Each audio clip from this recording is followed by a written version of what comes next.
I used to spend thousands trying to impress others. Today, I find peace in knowing this shirt cost me only $5. At 70, I look back and see one mistake that cost me decades of peace, freedom, and opportunities. If I could go back to my 20 seconds, I wouldn't give myself a long list of advice. I'd give myself one single lesson, the only one that could have transformed my entire life. Live below your means. And you are watching Next Chapter 50, where the second half of life becomes a brand new beginning. In the late 1970 seconds and early 1980 seconds, I had a job that provided a very good income compared to the average at the time. That should have been a solid foundation for a stable life. But in reality, I was always craving more. It felt as if there was a constant voice inside me, whispering that what I had was never enough, that happiness would arrive with the next purchase, with a brand new shiny car or in a bigger house. Many times I did not even fully understand my own motives. Sometimes I wanted to create a perfect sense of happiness at home, believing that material things could cover the gaps of emotional distance or the strains of marriage. Other times I felt I needed to prove something to my old high school classmates, the ones I believed never really liked me. I wanted them to see a different version of me, more successful, more respectable, and the quickest way to show that seemed to be buying and owning flashy things. And so I stepped into a cycle of endless spending. The more I bought, the more I felt deprived. The more I chased material things, the further I drifted away from the peace I was truly longing for. I once lived a lifestyle far beyond my financial means, and it left heavy consequences. Most of my income went into cars and expensive items that I believed would make me feel more successful. At one point, we had 3 cars and a fishing boat, even though only 2 of us in the family could drive. I never felt satisfied, and just a few months after buying a new car, I wanted to trade it in for another, willingly losing money on every deal, just to satisfy the thrill of ownership. This habit drove expenses higher and higher, from monthly loan payments to insurance and fuel. Beyond cars, I also maintained the habit of eating out constantly. It was not just about occasional dinners for my wife and me to find a little privacy, but as a family of 4, we ate out almost every day of the week. Alongside that, I regularly bought new clothes for my wife. Nearly every week something new would come home, all in an effort to project the image of a family that looked polished and put together. Looking back, every decision was driven by the desire to appear stable and prosperous in the eyes of others. But in truth, it only pushed us further away from financial stability and the inner peace we desperately needed. The direct consequences of living beyond my financial means hit me hard. There were days when we sat in darkness because the electricity was cut off after we failed to pay the bill, and the phone was disconnected more than once, leaving the family in a desperate situation. The shame and emotional exhaustion were crushing. Every time I saw someone at the door or heard the phone ring, knowing it might be a creditor, my heart sank with dread. That humiliation forced me many times to turn to my mother for help, and on more than a few occasions, she had to bail us out of the debt I had recklessly created. Although she always loved her children, I knew she carried deep worry and probably lost sleep, thinking about how to rescue me from my mistakes. Debt became a relentless wheel, grinding me down and leaving me trapped with no way out. Each month was a struggle, shifting money from one place to another, borrowing from the future to cover the present, constantly patching one hole while another opened. The feeling of being unable to breathe became a constant weight, stripping away joy, freedom, and even hope for a lighter, more peaceful life. If this video inspired you, hit like and subscribe. Comment yes if you agree, no if you don't. The reason enough never truly feels like enough lies in the subtle but powerful forces that shape our desires and decisions. Social comparison plays a huge role, as we constantly measure ourselves against others, often against people who appear more successful, wealthier, or happier. Seeing neighbors, colleagues, or friends buying bigger houses, newer cars, or taking luxurious vacations creates a silent pressure to keep up, even when we cannot afford it. At the same time, the availability of easy credit makes it possible to act on those impulses almost instantly. Instead of saving and preparing, we swipe a card or sign a loan agreement, convincing ourselves that we will figure it out later. Each raise or promotion that should have brought greater security instead fueled lifestyle creep. With every increase in income, rather than saving or investing, New expenses quickly filled the gap. Nicer restaurants, better clothes, more expensive vacations, or a bigger mortgage. What should have been progress became a treadmill where the speed kept increasing, but the destination never changed. Underneath all of this was a deep and persistent lie I told myself. The belief that happiness was always just one purchase away. One more car, one more gadget, one more stylish suit, one more piece of furniture, and finally I would feel at peace. Yet that peace never came. Instead, each new purchase only raised the bar higher, leaving me chasing a sense of fulfillment that material things could never deliver. The true cost of living beyond my means was not just about money, but about the loss of freedom and possibility. When every paycheck was already committed to debt, I no longer had the ability to choose a job based on passion or growth. I was tied to positions I might have wanted to leave simply because I could not risk even a short gap in income. The freedom to take time off, to breathe between roles, or to pursue opportunities outside of a steady paycheck simply did not exist. Every new bill that arrived brought a fresh wave of anxiety. Instead of enjoying life or planning ahead, I lived in constant fear of the next demand for payment. Each month became a desperate exercise in survival, taking money that should have been set aside for the future and using it to patch the present, borrowing from the next week to cover the expenses of this one. Over time, this cycle drained more than just finances. It stripped away confidence, joy, and the ability to dream. The potential of my life was quietly eroded because so much energy was consumed by managing debt and scrambling to stay afloat. Opportunities that might have led to greater happiness or personal growth slipped by, sacrificed to the heavy burden of obligations. In the end, the real cost was not the money spent, but the freedom lost, and the life that could have been lived but never was. If I could give advice to my 20-year-old self, the very first step would be to create a clear budget. A simple act of writing down exactly what comes in and what goes out each month could have changed everything. Tracking income and expenses may sound obvious, but without it, I was blind to the real state of my finances.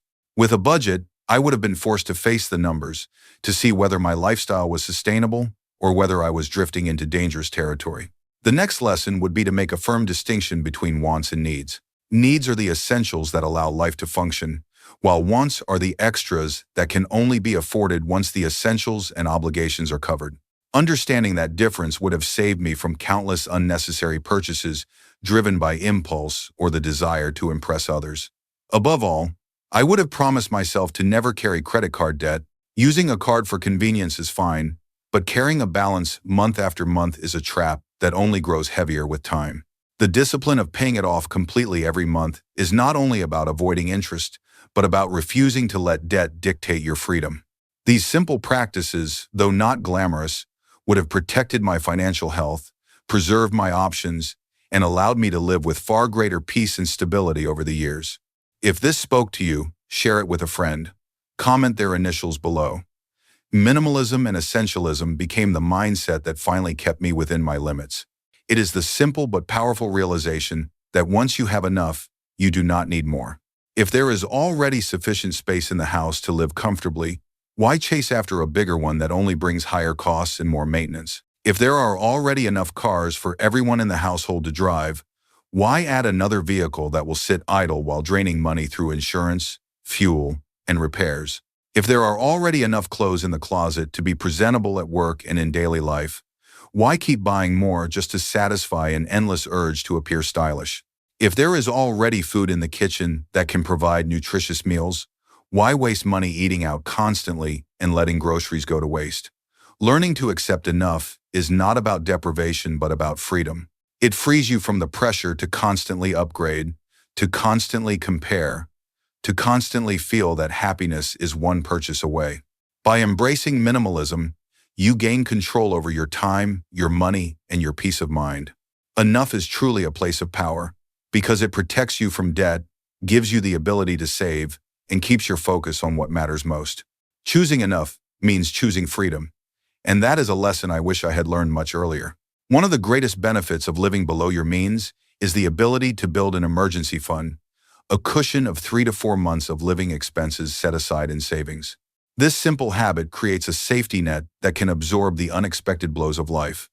Cars will eventually break down, jobs can be lost without warning, and unexpected medical bills or emergencies can appear at any time. Without a reserve, each of these situations becomes a crisis that threatens stability, but with a cushion, they become manageable challenges rather than disasters. An emergency fund is not just about money, it is about peace of mind. Knowing that you have several months of expenses saved gives you the freedom to breathe, the ability to make thoughtful decisions rather than desperate ones, and the confidence to face uncertainty with resilience. When I look back, I see how differently life could have unfolded had I taken this seriously in my younger years. My parents lived with this wisdom. They consistently spent less than they earned and saved diligently, not because they made a fortune, but because they respected their limits. When the time came to move back to their hometown and start a business, they had enough saved to support themselves for an entire year and even to build a house. That kind of preparation gave them opportunities and freedom that I never allowed myself to have. While I could barely survive a week without a paycheck, they had the discipline and foresight to create stability. Their example is proof that living within your means and building a financial cushion is not about deprivation, but about opening doors to choices, independence, and a future you can actually shape on your own terms. When I look back, I realize that the real damage to my financial life did not come only from the big choices like buying houses or trading cars, but from the small daily decisions that seemed harmless at the time. It is easy to point to a new car or a mortgage as the source of debt, but the truth is that the quiet erosion of financial freedom happens in the little habits we repeat without thinking. Eating out constantly was one of those habits. What started as an occasional dinner to save time or enjoy a night off quickly became a routine, and as a family of 4, the cost added up dramatically. The money spent on those meals could have gone toward paying off debt or building savings, but instead it disappeared into a stream of restaurant bills. Another example was my obsession with daily coffee runs. Spending $5 or $6 every morning at a coffee shop did not feel like much in the moment, but over years it became thousands of dollars poured into a habit I could have satisfied at home for a fraction of the cost. The same applied to clothes, gadgets, and other small indulgences that I justified as harmless rewards. Each one alone seemed insignificant, but together they created a pattern of overspending that chained me to debt and stripped away my freedom. The truth is that these daily choices carry just as much weight as the big ones because they are relentless and constant. A house or a car might be purchased once every few years, but eating out, buying coffee, or picking up unnecessary items can happen every single day. Over time, these decisions accumulate into a mountain of wasted money and lost opportunity. The lesson I wish I had understood is that freedom and security are built not only through the major financial decisions, but through mastering the small, everyday choices.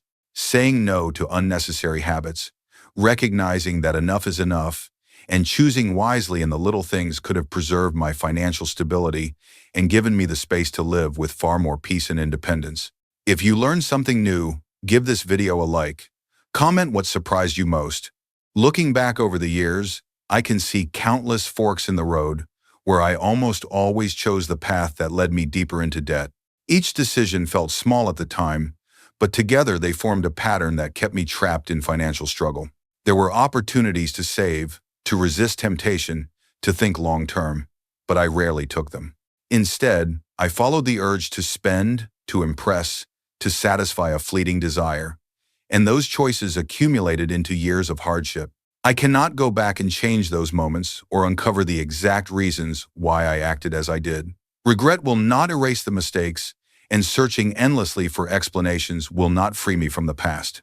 What matters now is the direction I choose from this point forward. At some stage, I realized that I had to change or remain forever burdened, and that realization became my turning point. Today, I live on a budget that I track carefully, knowing exactly what comes in and what goes out. It may seem simple, but it gives me a sense of control and clarity that I never had before. I have embraced minimalism, not as a form of sacrifice, but as a way of protecting my freedom. By focusing on what I truly need rather than what I temporarily want, I have discovered that enough really is enough. The anxiety of debt no longer rules my life, and the constant chase for more no longer consumes my thoughts. Instead, I find happiness in the stability I have built and in the peace of knowing I am no longer adding to the chains that once held me down. I cannot rewrite my past, but I can accept it, learn from it, and move forward with gratitude for the lessons that came at such a high price. In that acceptance, I have finally found a life that feels lighter, freer, and far more meaningful. Here is my challenge to you if you are watching this. Today, set aside 1 hour to create a budget. Do not overcomplicate it or put it off for later. Write down exactly how much money is coming in and how much is going out each month.